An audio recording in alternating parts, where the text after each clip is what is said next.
जगत में, यदि अमृत है हरि नाम जगत में, इसे छोड़ विषय विष पीना क्या, हरि नाम नहीं तो जीना क्या, नहीं तो जीना क्या, नाम नहीं तो जीना क्या, हरि नाम। कृष्ण मित्र है, कृष्ण मित्र है, पगली मित्र। अरे मेरा लंगोटिया यार है, वो मित्र नहीं है, मेरा सखा है, मेरा लंगोटिया यार है वो। तो मैंने प्रभु ये भी है, तो कभी तुम उनके दर्शन करने गए हो कभी? पगली ऐसा कौन सा अभागा होगा कि कृष्ण से मित्रता करने के बाद मिलने की इच्छा नहीं हो।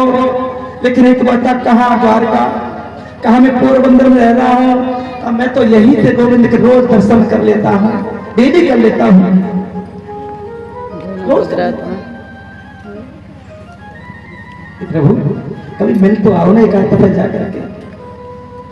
कि पगली मैं तो रोज मिलता हूँ उनसे डेली, समाधि में ऐसा कोई दिन बाकी नहीं है कि नहीं तुम चले जाओ द्वारका जा।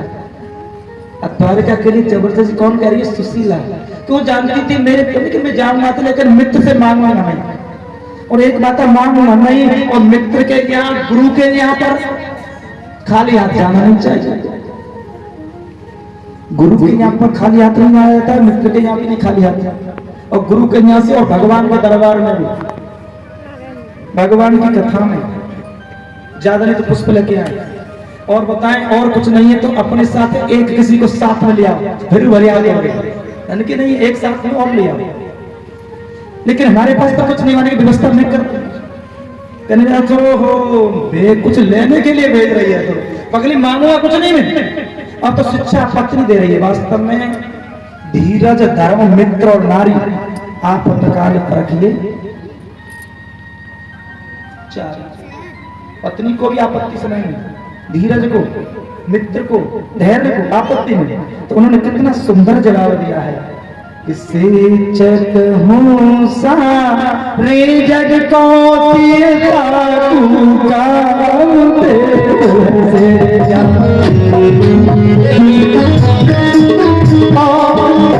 चक हो सारे जग को तेरा।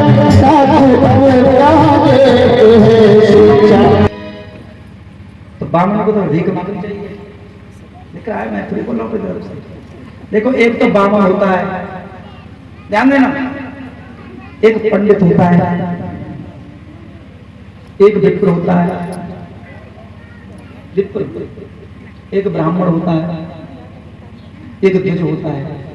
द्विज जानते हो, सबकी परिभाषा लगना नहीं जानते हो। ब्राह्मण किसे कहते हैं, बामन किसे कहते हैं, और द्विज किसे कहते हैं, विप्र किसे कहते हैं, सज्जनों और पंडित किसे कहते हैं। मैंने पहले बता चुका हूं, पंडित तो कोई जाति नहीं है, पंडित ज्ञानवान को कहते हैं। जो ज्ञानी है वही पंडित है। और बामन, बामन जानते हो, मरे को भी जिंदे को भी, अरे तुम देखी होगी अरेस्ट हो रही होगी 12 बामनों को क्या कहते हैं? हमारे यहाँ बामन ऐसा आज कहा है हमारे यहाँ बामन। तो ब्राह्मण कहता है कि जो बामन खाने के ताई आ जाते हैं वो बामन बन जाते हैं। और दूसरे से कहते हैं जो जनेऊ पहनता है, जिसका 2 बार जन्म होगा जनेऊ पहनने वाले का, एक बार माँ के गर्भ से जन्म हुआ और दूसरी माता उनकी गायत्री बन गई जो रोज हवन करते, गायत्री माता, और पिता सविता देव, उसे संबंध हो जाता जनेऊ पहनने के बाद, माता गायत्री, पिता सविता देव। और वो तो है ध्वज। और नारायण विप्र किसे कहते हैं? विप्र से कहते हैं राज चुगेगा तो पकड़ चुकाऊं, राजी से नहीं देंगे तो जबरदस्ती ले लेना। देखा कैसे नहीं तुम अच्छा चाहिए हमें देना कि बेप्रवचन नहीं कहे हो बिचारी, जबरदस्ती राम सुन तो मैं विप्र नाम किया। और ब्राह्मण तो मेरे प्रभु एक जाति है, ये 4 वर्णों में ब्राह्मण एक जाति है। तो सज्जनों उन्होंने बामन का नाम लिया है या ब्राह्मण का। अब देखा, क्योंकि ब्राह्मण तो दान लेने का अधिकारी है, भीख नहीं मांगने का ब्राह्मण को कोई अधिकार नहीं है।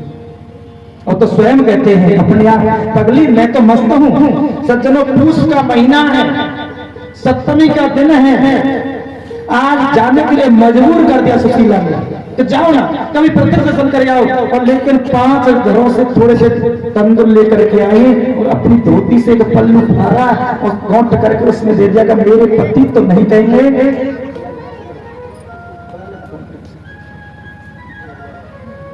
मेरे पति तो नहीं कहेंगे, लेकिन भगवान समझ आएंगे परिस्थिति को देख करके। सज्जनों पूस के महीना में सप्तमी के दिन और मेरे सुदामा जी धीरे धीरे चल रहे हैं, निकल करके जैसे चलने लगे ना तो एकदम 70 जगह से धोती पटी हुई थी, ठंडी का समय है और धीरे धीरे बढ़ते चले जा रहे हैं। अरे भैया जानो तो हमको भी है, जानो तो हमको भी है। आ जाओ पति जी बैठ जाओ ना। और जैसे ही नौका में बैठे बोले तुम्हारे पास कोई लग तो हमें तो पहुंच जाएगा नहीं, इसलिए उतर गए सुदामा जी। और जैसे ही नौका में से उतरे फिर कन्या के नहीं बैठ जाओ तुम जैसे अगंचन ब्राह्मण को बैठा लगा। और सचमुच जैसे ही बैठाया और मेरे कन्या ने पूछा कहाँ जा रहे हो पंडित जी, कहाँ जा रहे हो? कहने में द्वारका जा रहा हूँ। किसके पास? अरे लाला तू का जा रहा है? मैं कन्नुआ के पास जा रहा हूँ, मेरा एक मित्र तो नहीं है उसके पास। तुम्हारा मित्र तो नहीं है? लाला मेरा मित्र है, बड़ी पलटा यार।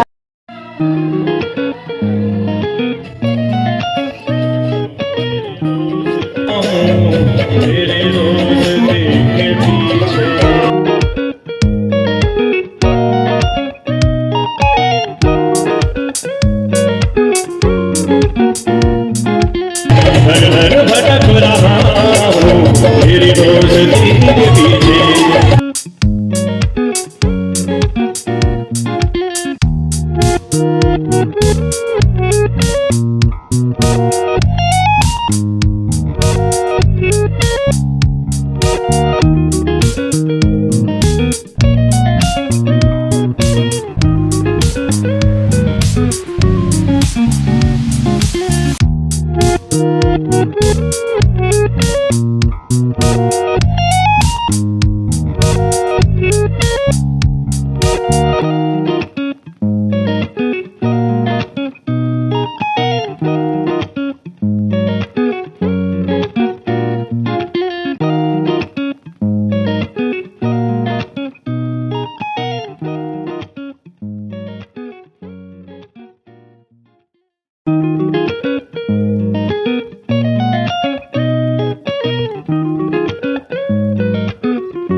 पंडित जी तुम्हारा तो विधि विधान से ब्याह हो, हल्दी छड़ी होगी, कंगन माता होगा, लगन पत्रिका आई होगी, लेकिन हमारे तो शाम को 4 बजे खबर आई, 5 बजे बहू घर में आई।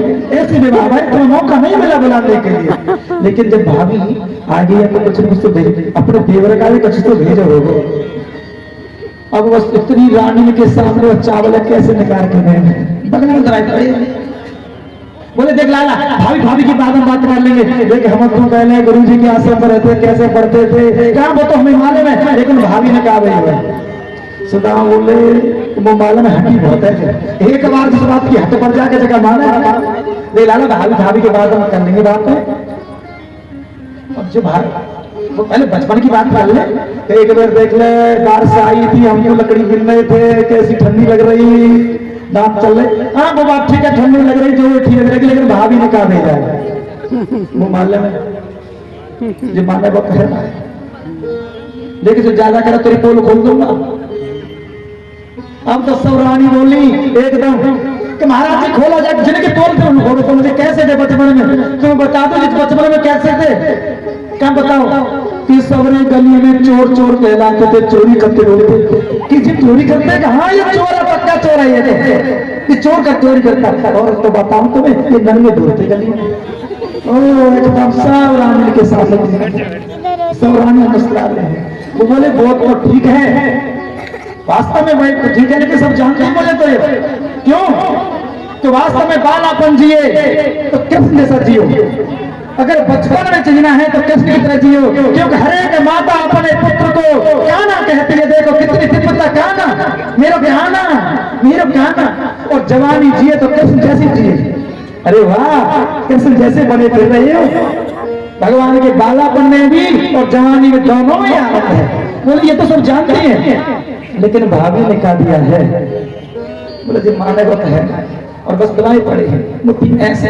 भगवान ने देखा ये क्या है, तो मैं लाला चोट लग गई, मेरे हाथ में हाथ लग रही हो, और जबरदस्ती खींच ली पोथी गोविंद ने, नारायण जैसी पोथी खींची। रुक्मिणी ने तो कई दफे देखा, महाराज क्या लाएगा, तुम कहीं तो उसके घर भेज दो मैं कुछ। रुक्मिणी से कहने तुम चुप रहो, शांत रहो, लाना जैसे एक मुट्ठी चावल तंतुल खाए, एक लोग दे दिया और दूसरी मुट्ठी को खाने को तैयार हुए। रुक्मिणी देख रही है, आपके तेवर बड़े लगे, और दूसरी मुट्ठी भी खा करके दूसरा लोग दे दिया, और तीसरी मुट्ठी भर रहे, और रुक्मिणी ने झट हाथ पर पकड़ लिया, प्रभु तुम क्या कर रहे हो, तुम सुदामा बनने जा रहे हो, फिर पर तो 2-4 संतान होंगे तुम्हारे, तो यहाँ से वहां तक लाइन लगी हुई है, महाराज क्या करोगे हैं? अरे कोई ब्राह्मण आया तो ऐसे दयालु हो जाते हो, वो भी तो एक ब्राह्मण था, तुम्हारी छाती पर लात मारी।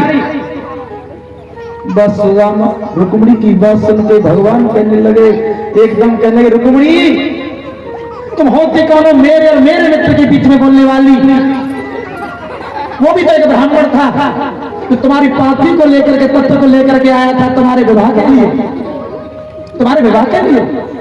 और बस रुक्मिणी शांत करके कहने लगी मैं तो मना थोड़ी कर रही हूँ, कच्चे पेट में दर्द हजार हो जाता। अरे सुदामा कह रहे यही तो मैं कह रहा हूँ, लाला कच्चे चावल ज्यादा मत खावे, तेरे पेट में दर्द है जाएगा। बस कन्हैया कहने लाल भैया तुम मना कर रहे तो मैं छोड़ देता हूँ, छोड़ देता। सज्जनों आज पितामह को बड़ा सुंदर भोजन बनवा के लाई, कन्हैया लो खाओ, देख लाला तू मेरे साथ खाएगा तो मैं खा, क्यों कि देख पकवान ज्यादा खाने से बुद्धि बिगड़ जाती है, मैं तो 2 टक्कर जाकर 2 टक्कर वाकर खा लेती भैया, मैं पकवान ना खाऊं। नारायण वास्तव में ये सुदामा क्या है, ध्यान देना, सुदामा के मस्तक पर लिखा था 6 श्री, क्या लिख रहा था 6 श्री, और भगवान ने देखते ही देखते सुदामा के मस्तक को अक्षय श्री कर दिया। क्यों कि सुदामा का त्याग, सुदामा का जीवन के त्याग क्या देखिए, क्योंकि सुदामा को जब पता चला चाल जब चने खाए थे ब्राह्मण के या गुरु के आश्रम पर, तो सुदामा ने उन चना को देख लिया था कि इन चना को खाने वाला दरिद्र हो जाएगा, इसलिए मैं अपने गोपाल को, अपने मित्र को चना नहीं खाने दूंगा। और बस सारे बहाना बना करके दलित आलू के चना को, सारे चना को स्वयं खा रहे थे, क्योंकि चना में श्राप लग रहा था, जिन चना को जो भी खाएगा वो दलित हो जाएगा। इसलिए अपने केशव को दलित होने से बचाया है, तो केवल सुदामा ने बचाया है। आज इसलिए सुदामा को सब कुछ लुटा रहे हैं, और सब कुछ देने के बाद लेकिन सुदामा को प्रत्यक्ष में कुछ नहीं दिया। वास्तव भगवान प्रत्यक्ष में कुछ नहीं देते, किसी के बहाने। और जस पीतम्बर को ओढ़ करके आए तो सुदामा ने कहा लाला मैं जाऊं, कहने लगे भाभी अकेले ही चले जाओ ना। तो क्या कह दूं, कह देना कि तुम्हारा देवर एकदम ठीक है, खुश है। अब बोले वो तो मालूम ही करना बहुत बड़ा देवर ही नहीं, वैसे ही परेशान करो लाला। फिर मैं जाऊं, फिर भी लौट के पूछ रहा दोबारा, ऐसे कहते कुछ और कर दे कि जाओ, मैं कहा जाओ जल्दी जाओ। सुदामा सज्जन अपनी नगरी की चले चले, लेकिन जैसे ही अपनी कुटिया को आए, जाओ ले जाओ, जैसी कुटिया पर आई सज्जनों, वहां पर देखते हैं तो बड़ा सुंदर महल बना है। सुदामा कहने मेरी कुटिया कहाँ गई यहाँ से, कुटिया कहाँ गई? तो द्वारपाल खड़े वहां पर, द्वारपालों से पूछा, द्वारपालों से पूछा कि भैया ये कुटिया ही क्या बनाई कुटिया? तो भैया किसका है? कि सुदामा नाम के सेठ जी का। भैया सुदामा नाम के सेठ जी मेरे ये कुटिया भी घेर ली। बोले सेठ जी कह सकते हैं, लेकिन सेठ जी कहाँ है? कि वो तो द्वारका गए। द्वारका तो मैं ही गया हूँ। समझ लो आज जैसे सुशीला को पता चला कि आ गए मेरे सुदामा जी मित्र से मिलकर के, सुशीला तो समझ सोने को हार पहन के ऐसे जा रही, और जैसे निकल के आई सेठ की पत्नी, उनकी मेरी पत्नी है ही नहीं।